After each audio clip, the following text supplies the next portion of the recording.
Time to welcome in now Mike Harrell of Harrell Automotive. He's here to answer your car questions in this week's edition of You Oughta Know. Hi, Mike. Thanks for joining us. Good afternoon. Thanks for having me. Yeah, we've got some two interesting questions today. I'm going to get right to them. First, Joey writes, my 2020 Ford F-150 has been very reliable, except occasionally the alarm and the horns will activate blaring at 3 a.m.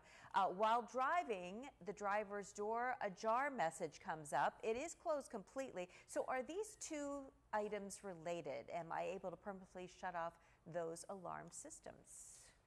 He's got a lot going on there. 3 a.m. his neighbors probably don't like him very much. I don't doubt it. I don't doubt it. Boy, Joey, that bridge between the door jar light coming on and the alarm setting itself or going off by itself are probably related. That door switch telling the theft computer that the door is open or closed is one of the inputs that the computer is going to look for if somebody's trying to break into your car.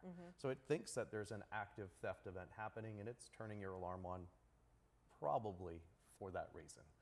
I would take care of that door jar light and then cross my fingers it probably will take care of the alarm randomly going off by itself. Gotcha. Yeah. So you think that that's triggering the alarm? And I think he's going down the right path there. Yeah. Okay. That's great. Yeah, I wouldn't want that happening to my car. No, and it's more common than you would think. Really? Yeah. Yeah. It is. All right. The second question. Dave writes today, how does pressing my brake pedal stop my car?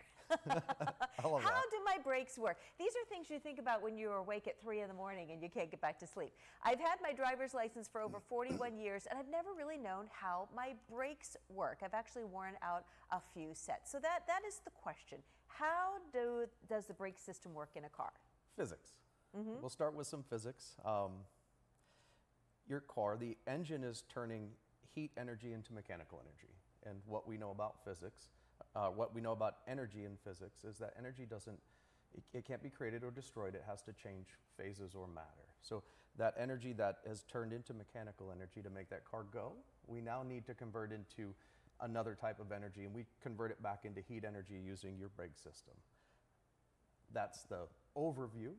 The quick nitty-gritty on how the brakes work. When you step on your pedal, it depresses a plunger that moves a piston that creates hydraulic pressure that moves through your brake lines to each individual wheel end, where we have a component, usually a caliper or a wheel cylinder, that takes the brake pad material and clamps it tight against either a metal rotor or out against a metal drum, depending on the system that you have.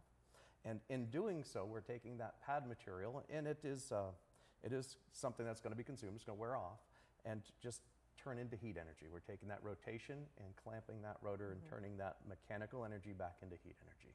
You know, the brakes and the braking system is so important. It's the one thing I always worry about when I take a road trip. How often do you need to have your brakes checked or those brake pads changed out? What's the basics for that? Well, as far as how long your brakes will last, it really depends on the driver.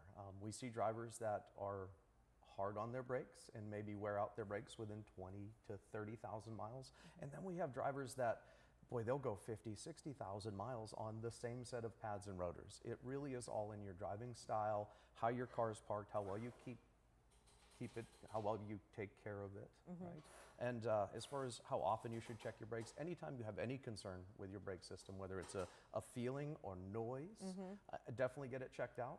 But certainly once a year during your state inspection is sufficient. Is plenty. Yeah. Okay, I always make them look at it every time I get an oil change because I'm always nervous about it. That's not a bad idea. Yeah. I guess anytime the car is in the shop, it should have just a quick once over. Good state of health, how are things going? Is there anything unsafe? And brakes are one of those things that are the most important things on a car. Yeah, right? Sure Stopping is more important than going. All right. Michael, thank you. Yeah, it's nice to see you. Thanks for coming in early today for our First at 4 Express. If you've got any questions for Mike Harrell, you can email him at ask@yououghtoknow.org and send your questions in. Maybe we'll answer yours next week or in future weeks.